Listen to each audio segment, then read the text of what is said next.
बिस्मिल्लाहिर्रहमानिर्रहीम। Dear students, उम्मीद है कि आप लोग ठीक होंगे। आज हम 8th क्लास की साइंस उसका यूनिट नंबर 5 केमिकल रिएक्शन के साथ हाज़िर हैं। अगर हमारी वीडियो पसंद आए लाइक और शेयर कीजिएगा, और अभी तक अगर आप लोगों ने हमारा चैनल AMS हाई स्कूल को सब्सक्राइब नहीं किया तो उसे सब्सक्राइब भी करें और बेल आइकन को प्रेस करना मत भूलें। चलते हैं हमारे अपने टॉपिक की तरफ। पहला है केमिकल रिएक्शन। केमिकल रिएक्शन होता क्या है? केमिकल, जैसे केमिकल से मुराद है कि कंपाउंड्स मिलकर आपस में रिएक्ट्स करती हैं और उससे नई चीज़ जो है वो पैदा होती है। अब ये जो तब्दीलियाँ आती हैं ये दो किस्म की होती हैं। एक होती है फिज़िकल चेंज, एक होती है केमिकल चेंज। फिज़िकल चेंज से मुराद जिसके अंदर चीज़ एक शक्ल से दूसरी शक्ल में तब्दील हो जाती है, उसके अंदर कोई नई चीज़ पैदा नहीं होती। केमिकल जो है वो रिएक्शंस नहीं होते, जैसे कि पानी का बर्फ़ में बनना या बर्फ़ का पानी में बनना। यहाँ पर सिर्फ उसकी फ़िज़िकल कंडीशन जो है वो चेंज हो रही है। जब फिज़िकल कंडीशन, उसकी तभी हालत तब्दील हो तो उसे हम लोग फिज़िकल चेंज कहते हैं। केमिकल चेंज कीमियाई तब्दीली से मुराद जिसमें दो या दो से ज़्यादा आपस में कंपाउंड्स मिले या एलिमेंट्स मिले और वो अपनी शक्ल सूरत तब्दील कर दें, उनकी शक्ल चेंज हो जाए, वो अपनी पहले वाली खसूसियात को ख़त्म कर दें, कोई नई चीज़ पैदा हो जाए, इसे कीमियाई तब्दीली कहते हैं। जिसकी मिसाल कार्बन, यानी कि कार्बन को, कोयले को जब हम लोग ऑक्सीजन की मौजूदगी में जलाते हैं तो हमारे पास कार्बन डाइऑक्साइड हासिल होती है। अब यहाँ पर ये गैस है और ये सॉलिड है। ये जब आपस में बर्न हुआ इसकी मौजूदगी के अंदर तो ये कार्बन डाइऑक्साइड गैस की शक्ल। अब इसने भी अपनी खसूसियत खो दी, इसने भी अपनी खसूसियत खो दी। जब इन दोनों ने अपनी खसूसियत खो दी तो नई चीज़ पैदा हुई, इसलिए ये क्या होगी? कीमियाई तब्दीली। अब यहाँ पर दूसरा फ़र्क इसके अंदर ये आ गया कि कीमियाई तब्दीली के अंदर जब नई चीज़ जो पैदा होती है वो पहले वाली चीज़ में चेंज नहीं आ सकती। यानी कि अगर हम लोग इसको कार्बन डाइऑक्साइड से कार्बन और ऑक्सीजन अलग-अलग करना चाहें तो ऐसा मुमकिन नहीं है, यानी कि ये दोनों अलग-अलग नहीं बना सकते। इसी तरीके के साथ मीथेन गैस को जब ऑक्सीजन की मौजूदगी में जलाते हैं तो हमारे पास कार्बन डाइऑक्साइड प्लस पानी हासिल होता है। अब इसके अंदर क्या होता है कि ये दोनों, ये गैस, ये भी गैस, इसकी मौजूदगी में मीथेन गैस को जब जलाया जाता है तो कार्बन डाइऑक्साइड और पानी हासिल होता है। यानी इससे मुराद कि ये कीमियाई रिएक्शन, अब इससे हम ये चीज़ नहीं हासिल कर सकते जबकि इससे हम लोग ये चीज़ हासिल कर सकते हैं। यहाँ पर आप लोगों ने दो चीज़ें देखी होंगी। कुछ चीज़ें हैं जो तीर के निशान से पहले हैं और कुछ वो चीज़ें हैं जो तीर के निशान के बाद हैं। जो तीर के निशान से पहले हैं उन्हें हम मतामलात कहते हैं। मतामलात उनको कहते हैं जो किसी भी रिएक्शन के अंदर, कीमियाई रिएक्शन के अंदर पार्टिसिपेट करती हैं, हिस्सा लेती हैं, उन्हें मतामलात या रिएक्टेंट्स कहा जाता है। Substance which takes part in chemical reactions are called reactants. यानी कि ये मतामलात कहलाते हैं और जो इससे हासिल होने वाली चीज़ होती है उसे हम लोग हासिलात कहते हैं। Those which are formed as a result of reaction are called products. यानी कि हासिलात वो हैं जो रिएक्शन होने के बाद, अमल होने के बाद जो चीज़ें हमें हासिल होती हैं उसे हम लोग प्रोडक्ट्स कहते हैं। इसके बाद इसका अगला टॉपिक हमारे पास आता है, अगली चीज़ application of chemical reaction. Chemical reactions का इतलाक़ कहाँ पर होता है? अमूमन तौर पर ये स्टूडेंट्स आप लोगों ने देखा होगा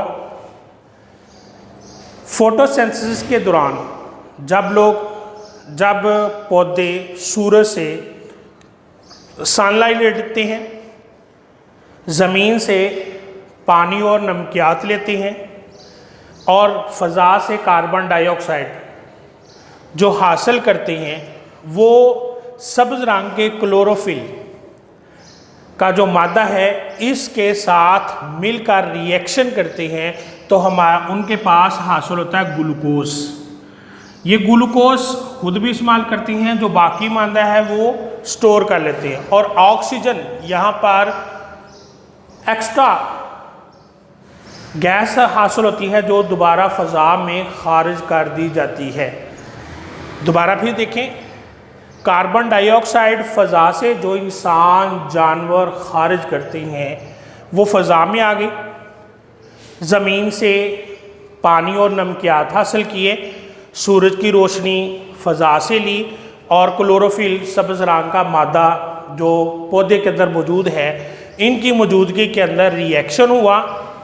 ये चीज़ें हमारे पास मुतामलात हैं, इनके अमल करने से, रिएक्शन करने से हासिल हुआ ग्लूकोज यानी C6H12O6, और साथ इसके ऑक्सीजन हासिल हुई। ऑक्सीजन तो फ़ज़ा के अंदर खारिज कर दी जाती है, जिसका मकसद ये होता है कि इसको आम इंसान जो है वो पौधे, जानवर और इंसान इस्तेमाल कर सकें। अब अगर इसी के उल्ट चलें, ये तो था पौधों के अंदर, अब हम जानवरों की तरफ आते हैं। अब जो ये ग्लूकोज बना हुआ है, जो पौधों के अंदर ग्लूकोज बना हुआ है, ये ग्लूकोज इंसान इस्तेमाल करते हैं।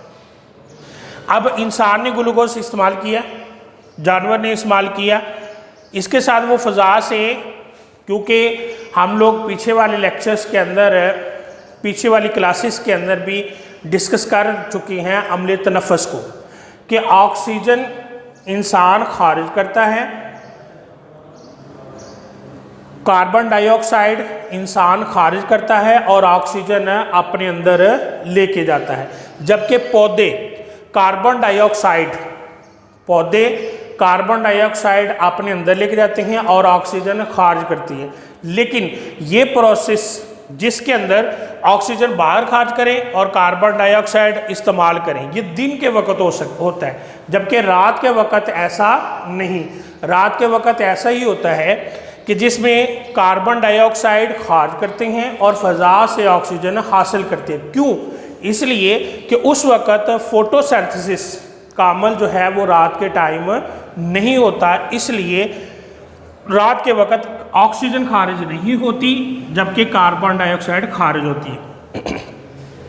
तो इसी तरह डियर स्टूडेंट्स, जब जानवरों ने या इंसानों ने ग्लूकोज इस्तेमाल किया तो ग्लूकोज जब उसने खाया तो साथ ही ऑक्सीजन उसने इस्तेमाल की। जब ऑक्सीजन इस्तेमाल की तो इसकी मौजूदगी में वो जब जला, ग्लूकोज ने रिएक्शन किया ऑक्सीजन के साथ, तो हमारे पास हासिल हुआ कार्बन डाइऑक्साइड, पानी और एनर्जी। अब ये कार्बन डाइऑक्साइड तो सांस के ज़रिए से जिस्म से खारिज हो जाती है। ये जो पानी है ये एक्स्ट्रा पसीने की सूरत में या यूरिन की शक्ल में जो है वो बाहर खारिज कर दिया जाता है। एनर्जी जो पैदा होती है, इससे हम लोग जो दुनिया के मामलात हैं, ज़िंदगी के जो मामलात हैं, वो हम लोग सर अंजाम देते हैं। इसी तरीके के साथ जब हम लोग आयरन को यानी लोहे चून को सल्फ़र के साथ मिलाकर गर्म करते हैं, इसको गर्म करते हैं, तो गर्म करने के दौरान ये आयरन सल्फाइड हासिल होता है। हीट मिली या आयरन, अब इसकी शक्ल ब्राउन सी होती है, इसकी शक्ल जो है वो सब्जी माइल होती है। जब ये दोनों आपस में मिलते हैं, अब दोनों आपस में मिलते हैं तो इसको जब हीट दी जाती है तो इसका रंग जो है वो सुरमाई बन जाता है।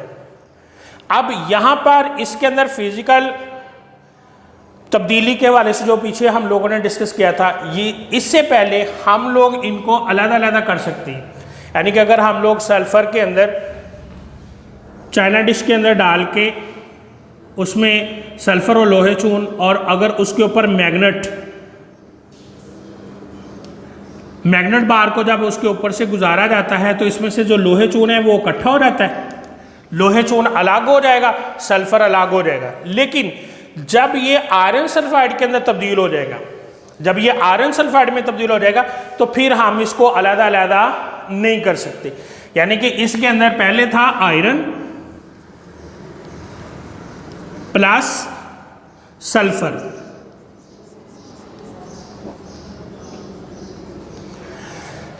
आयरन तो मैग्नेट के साथ अलग हो गया, सल्फर अलग हो गया। लेकिन जब ये दोनों आपस में मिल गए, इनको हीट मिली, हीट की शक्ल में बन गया हमारे पास आयरन सल्फाइड।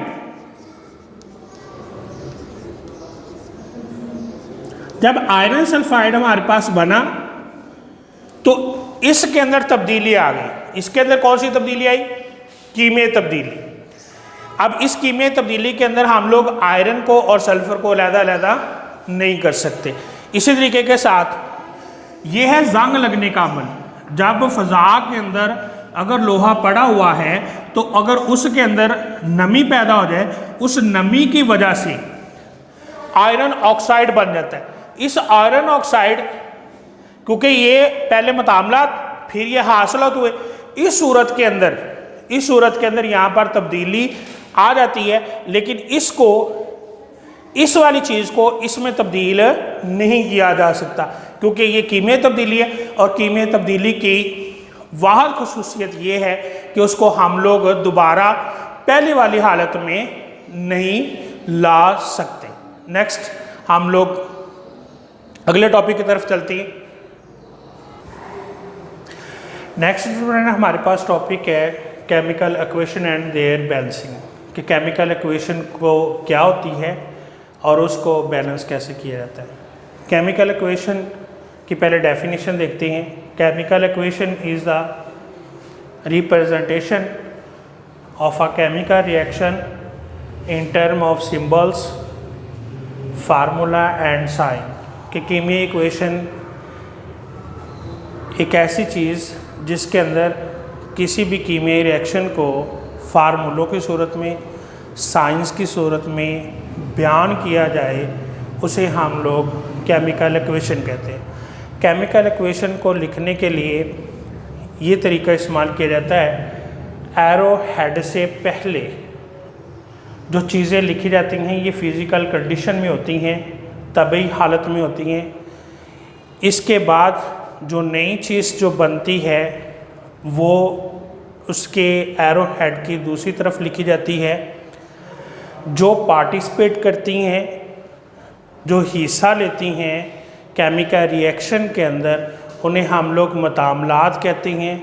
और वो चीज़ जो रिएक्शन के बाद हमें चीज़ हासिल होती है उसे हम प्रोडक्ट कहते हैं। मुतामलात को पहले लिखा जाता है और हासिलात को बाद में लिखा जाता है। ये इक्वेशन का असूल है। इसके बाद आप लोगों को इक्वेशन जब लिखी जाएगी, ऐसे एस जी या ए के ऊ का लफ्ज़ लिखा होगा, ये साइन है, सिंबल है, ये डिनोट करते हैं s for gas, g for gas, s for solid और एक्यू फॉर एक्यूस यानी माया, यानी कि ठोस हालत में है, माया हालत में है या गैस की हालत में। ये जो पार्टिसिपेट करने वाला एलिमेंट है वो कौन सी कंडीशन में है, ये हमें ये साइन जो है वो ज़ाहिर करते हैं।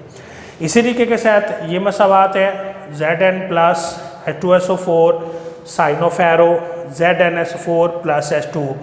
ये हमारे पास मुतामलात हैं और ये हमारे पास हासिलात हैं। मुतामलात को हमेशा साइन, एरो साइन से पहले लिखा जाता है और एरो हेड के बाद हमारे पास प्रोडक्ट आती है। अब ये तो था इक्वेशन लिखने का तरीका कि इक्वेशन लिखी कैसे जाती है। अब अगला हमारे पास टॉपिक आता है कि इसको बैलेंस कैसे किया जाता है। बैलेंस का मतलब ये है कि जितनी चीज़ें हासिल होती हैं, आया कि जितनी चीज़ें हासिल हम लोगों ने की हैं उतनी ही पहले हमारे पास मौजूद थी, या जितनी हम लोग उसके अंदर हिस्सा दिला रहे हैं, जो हिस्सा ले रही हैं, वो बाद में आने वाले एलिमेंट्स जो प्रोडक्ट्स हैं वो बराबर हैं। अगर तो दोनों साइडों के एलिमेंट्स बराबर हैं तो फिर वो है बैलेंस, मतवाजन मसावात। डेफिनेशन इसकी देखती हैं, the chemical equation in which the number of atoms of each element on both sides of equation. कहते हैं कि दोनों साइडों पर जितने एलिमेंट्स हिस्सा ले रही हैं या प्रोडक्ट्स जो हमें हासिल हो रही हैं वो दोनों आपस में बराबर होने चाहिए। यानी कि reacts sides and products sides are equal is called a balance chemical equation. यानी कि मुतामलात और हासिलात दोनों के एलिमेंट्स की तादाद बराबर होनी चाहिए। जैसे कि हमारे पास मिसाल पहली देखती हैं, कैल्शियम क्लोराइड अमल किया सोडियम कार्बोनेट के साथ बना। ये हमेशा याद रखें कि यहाँ पर दो किस्म फार्मूला हम लोग पिछली क्लास में पढ़ के हैं कि फार्मूला हमेशा पॉजिटिव और नेगेटिव, पॉजिटिव और नेगेटिव। और हमेशा याद रखें कि पहले का जो पॉजिटिव है वो दूसरे के नेगेटिव के साथ तामल करता है। तो जब इसने इसके साथ तामल किया तो कैल्शियम कार्बोनेट बन गया, और इसका जो पॉजिटिव है वो इसके नेगेटिव के साथ तामल करेगा, तो ये हमारे पास बन गया NaCl। अब हम इसके, ये है अनबैलेंस इक्वेशन। कैसे? देखिए, कैल्शियम का इधर एक एटम है, इधर भी कैल्शियम का एक एटम है, यहाँ क्लोराइड के दो एटम हैं, ये वाले, ये दो एटम हैं, ये दो लिखे हैं, ये दो एटम है। इधर कितनी है? एक। इसके दो पूरे करने के लिए हम इसके साथ दो के साथ इसको मल्टीप्लाई करें। अब देखिए, कैल्शियम के भी दो, एक था, कैल्शियम का इधर भी एक है, क्लोराइड के इधर भी दो, क्लोराइड के इधर भी दो। अब सोडियम के देखें, ये तो हमारे पास पूरे हो गए। इसमें देखें, सोडियम के दो, इधर ये दो इसके साथ मल्टीप्लाई हो रहा है, तो इससे मेरा दो इसके साथ भी है और दो इसके साथ भी है, दो पूरे हो गए। इसी तरीके के का साथ कार्बोनेट का एक है और इधर भी कार्बोनेट का एक है। यही हमारी बैलेंस इक्वेशन है। अगर मज़ीद आसानी के साथ इसको देखना चाहते हैं तो आप लोग इस तरह भी देख सकते हैं। इसके देखिए, एक जमा दो जमा एक, टोटल करें 3, 2 5 और 1 6, टोटल कितने हो गए? 6 एलिमेंट। इधर 1 प्लस 1 प्लस 2 प्लस 2।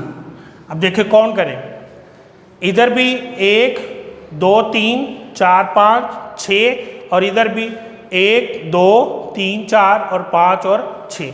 यानी कि जितने हमारे पास मुतामलात हैं उतने ही हमारे पास हासिलात हैं। यानी कि ये हमारी बैलेंस इक्वेशन है। इसी तरीके के साथ इस पे देखते हैं, इस इक्वेशन में हाइड्रोजन क्लोराइड के साथ अमल कर रहा है, तो हमारे पास हासिल हुआ हाइड्रोक्लोरिक एसिड। यहाँ हाइड्रोजन के दो, इधर हाइड्रोजन का एक, पूरे करने के लिए क्या करेंगे? 2 के साथ इसको मल्टीप्लाई करेंगे। हाइड्रोजन 2 हाइड्रोजन 2, क्लोराइड 2 क्लोराइड के इधर भी 2, क्योंकि इसके साथ ये मल्टीप्लाई हो रहा है। अब देखें 2 प्लस 2 कितने हो गए? 4। तो 2 प्लस 2 इक्वल टू 4। अब अगर नाइट्रोजन हाइड्रोजन के साथ अमल कर रही है तो वो अमोनिया बना रही है। जब अमोनिया बना रही है तो ज़रा गौर से देखें, नाइट्रोजन के 2 हैं, इधर नाइट्रोजन का 1 है, पूरे करने के लिए क्या करेंगे? 2 लगाएंगे, 2 इसके पूरे हो गए, इसके पूरे हो गए। लेकिन इधर क्या होगा? इधर तो 2 हैं हाइड्रोजन के, इधर कितनी है? मल्टीप्लाई करें, 2 3 6, ये तो 6 हो गए। लेकिन यहाँ पर हमारे पास कितनी है? यहाँ पर 2 है, तो 6 पूरे करने के लिए क्या करेंगे? 3 के साथ इसको मल्टीप्लाई करेंगे। तो ये हमारे पास देखिए गौर से, नाइट्रोजन 2 हाइड्रोजन 3 2 6 और 2 3 दा 6, हमारे पास पूरी हो गई। वैसे कोई नोट करने हैं 2 + 6 8, तो इधर भी हमारे पास 2 + 6 = 8। आगे मीथेन गैस जब ऑक्सीजन की मौजूदगी में जलती है तो कार्बन डाइऑक्साइड हासिल होती है प्लस पानी हासिल होता है। अब इसके पूरे के कार्बन का 1 है, इधर भी कार्बन का 1 है, हाइड्रोजन के कितनी है 4, इधर हाइड्रोजन कितनी है 2। पूरे करने के लिए क्या करेंगे 2 के साथ मल्टीप्लाई करेंगे, 2 2 दा 4, 4 हो गए, इधर भी 4 हो गए। अब ऑक्सीजन की कितनी है 2, इधर ऑक्सीजन की कितनी है 2 और 2 कितने हो गए 4। पूरे करने के लिए हम क्या करेंगे 2 इसके साथ लगाएंगे। अब काउंट करें, कार्बन का 1, कार्बन का 1, हाइड्रोजन के 4, 2 दूनी 4, पूरे हो गए। आगे 2 दूनी 4 ऑक्सीजन के और 2 दूनी 2 ये और 2 ये, कितने हो गए 4। इस तरह हमारी बैलेंस इक्वेशन जो है वो बैलेंस हो जाती है। इस तरह हमारे पास कोई भी इक्वेशन आ जाए उसके लिए सबसे पहले आप लोगों ने एक एटम को पकड़ना है, उसके सारे जहाँ जहाँ पर अमल उसने किया है और हासिला जो हासिल हुए हैं उसकी एलिमेंट्स को बराबर करें। फिर उसके बाद अगर एक साइड पे कम है दूसरी साइड पे ज़्यादा है तो उसको आप लोगों ने पहले 1 2 के साथ मल्टीप्लाई करें, फिर 3 के साथ मल्टीप्लाई करें। इस तरह जब आप लोग कर लेंगे तो आपकी इक्वेशन जो है वो बैलेंस हो जाएगी। उम्मीद है कि आप लोगों को इस टॉपिक की समझ आई होगी। नेक्स्ट इंशाल्लाह हम लोग हाज़िर होंगे, तब तक के लिए इजाज़त, अल्लाह हाफ़िज़।